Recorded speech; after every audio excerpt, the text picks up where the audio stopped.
I thought I'd already have this done by now, but nonetheless, I'm getting to it when I can get to it.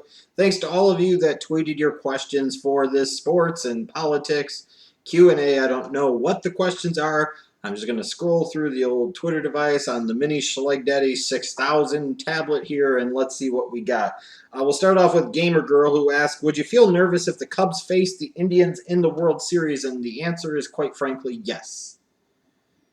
Frankly, if the Cubs got to the World Series, I'd be nervous if they played anybody, just for the sense of the fact that the Cubs would be playing in the World Series, something they have never done in my lifetime, never done in my parents' lifetime, never did in my grandparents' lifetime.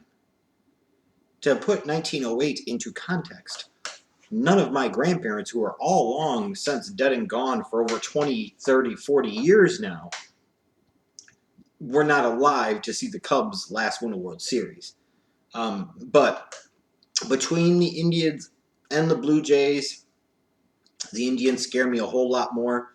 I think their starting pitching is superior, and I think their lineup construction is better built for postseason success against a Cubs team than, let's say, a Blue Jays. The Blue Jays sometimes can be similar to the Cubs in terms of the fact that they have to kind of slug their way through situations, and sometimes that power can evade you and escape you come playoff time. So yes, I'd be really nervous if they had to play the Indians. And I guess no matter what, one really long drought would end. Either the Indians' drought, last time they won the World Series in 1948, or the Cubs in 1908. Um, NFL buff Coleman, who do you think will be picking first overall in the 2017 NFL Draft? They are called the Cleveland Browns, and the San Francisco 49ers are going to give them a really strong run for the money. I think, you got one winless team left in the NFL, am I right? The Cleveland Browns. It's the Cleveland Browns. You'd have to think they'll be picking first overall. I mean, have you seen anything to indicate that they won't be? Yeah, I didn't think so. Andrew Harrington.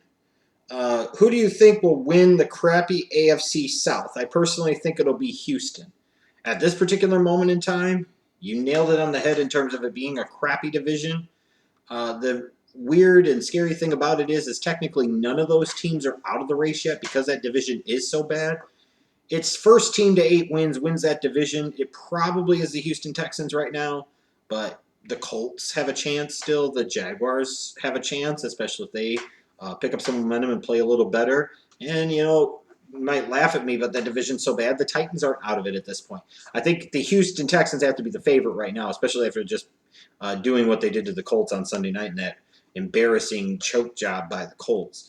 A Vargas 067, do you think the GOP will lose the House and the Senate in the 2016 election? No, they're not going to win the presidency unless we get some 11th hour, 59th minute radical change. Or there's a Donald Trump effect in the polls where a lot of people are lying about the fact they're actually going to vote for Trump. Can't even imagine. The Democrats, unless there's an 11th hour and 59th minute change and something really catastrophic happens with Donald Trump, you say, what else catastrophic could happen? Well, let's face it, a lot of catastrophic stuff has already happened. And if Hillary Clinton wasn't such a shitty candidate, he'd be trailing by 30 points in the polls. Doesn't make Barack Obama look so bad now, does it? They're not going to lose the House. They may lose the Senate, or it may end up with one of those 50-50 splits. I guess we'll find out. Pimp Lord, any thoughts on Donnell Pumphrey? I have none yet. I still haven't evaluated any talent yet for the 2017 draft. That's coming soon. Probably we'll start in earnest hardcore like I told you about 3 weeks ago once the Cubs hopefully win the World Series. Let's see here. Jake Bingham. What if the Browns drafted Carson Wentz, Miles Jack, Braxton Miller, and kept Alex Mack, Paul Kruger, Dante Whitner, Mitchell Schwartz, and Carlos Dansby? They'd still be a bad football team, but they would have reason for hope for the future, especially if they drafted Wentz and Miles Jack. That would be the thought. The whole narrative of the organization would change. The whole aura around the organization would change. Tasty Waffles. Did you have a preseason pick for the Super Bowl? Mine is Steelers versus Seahawks. I actually honestly did not. I could pretend like I did, but I really didn't. Maybe the closest thing I would have come to it might have been Steelers and Cardinals, and for different reasons. But yeah, I don't know. Not like a firm one that I would actually before the season have put any money on. Chris Masters 010 prediction for the NLCS MVP. If the Cubs win, it's got to be, I would think, Javier Baez will be the guy. And if the Dodgers win it, it's probably going to be Adrian Gonzalez because he'll party like he's Will Clark in 1989, God damn it. Are the Falcons for real? Sorry, I didn't mean to cough immediately after reading off that question. Tough loss on the road to Seattle, controversial fashion, 4-2. They're about as real as they need to be in the crappy NFC South right now. I mean, who's going to threaten them? The Panthers? Pfft, they can't even beat the Saints. The Saints aren't going to threaten them, and the Buccaneers most certainly aren't. At this point in time, the best thing the Falcons could do is pounce on those teams in the division and, run away and hide.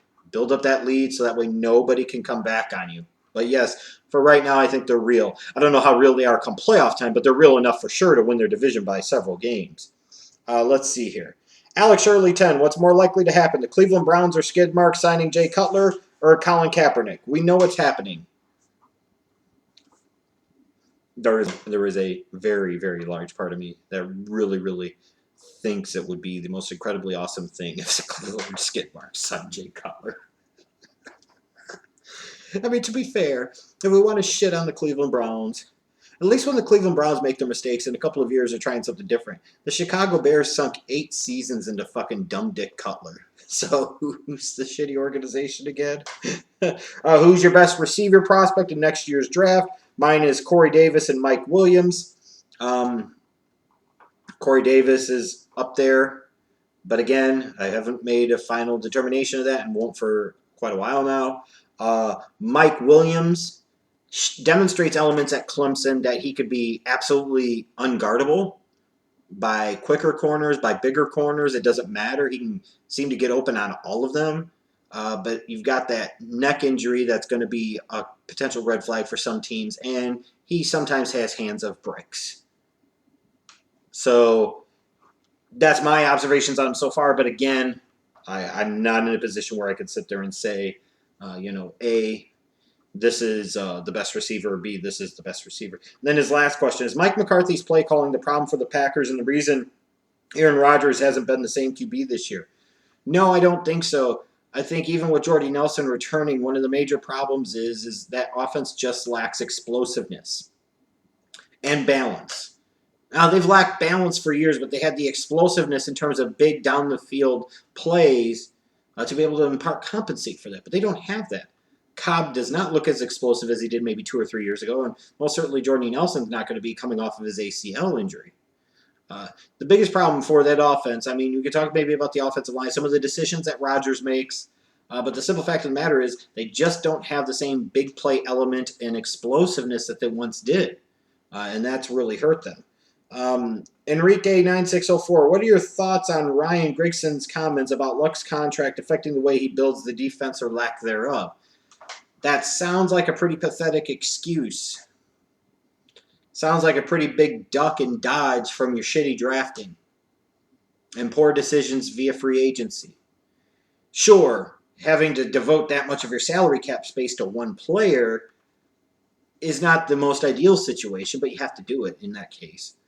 Then it also means that you don't want to sit there and pay a franchise quarterback all that money and then have a superstar defense and nothing on offense, because that doesn't make sense either, because at the end of the day, when you pay a guy like Luck that much money, you're saying ultimately at the end of the day, we win or lose, and we get or shit based off of him. So you have to put him in situations to succeed and surround him with talent.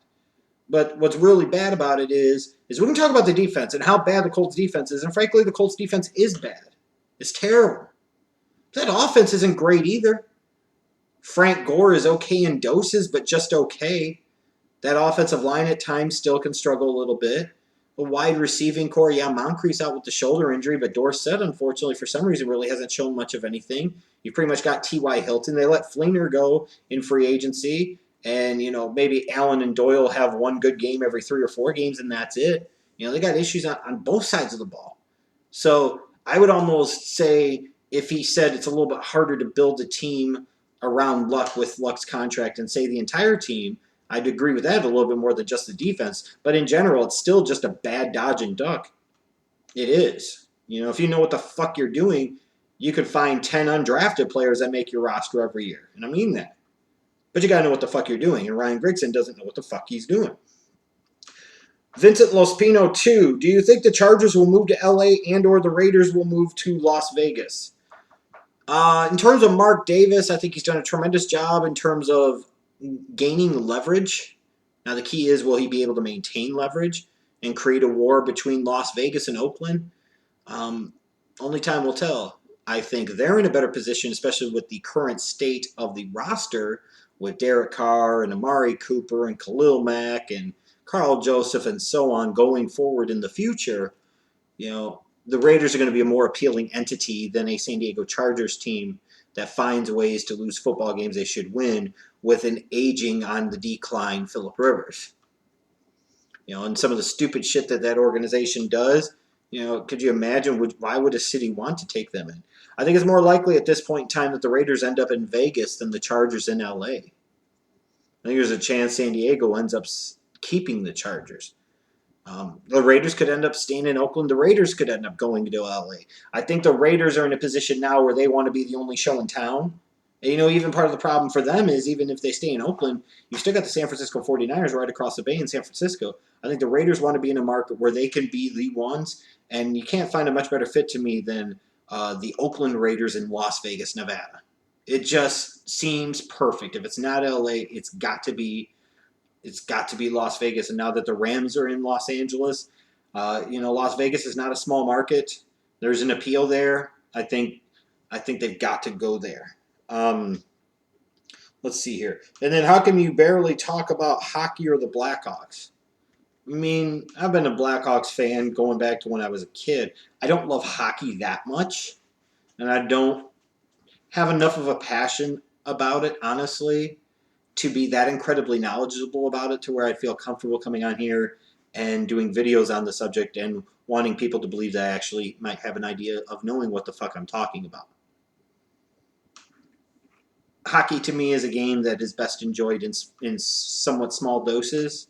And then I also, you know, with all the other things that go on in life, I have to pick and choose sports that I watch. And hockey's lower on the totem pole than football, basketball, baseball. So that's what it is. And do you have a grudge against Sam Bradford? And he says, I know he's not the reason why the Vikings are 5-0, but to be fair, it's not like Bridgewater set the world on fire. True. But multiple teams haven't given up a shit ton of picks and a shit ton of money in order to have Sam Bradford. Or, I mean, Teddy Bridgewater. They have with Sam Bradford. Do I have anything personally against Sam Bradford? No, because it's not like he's ever been a Chicago Bears quarterback. I'm just saying it like it is.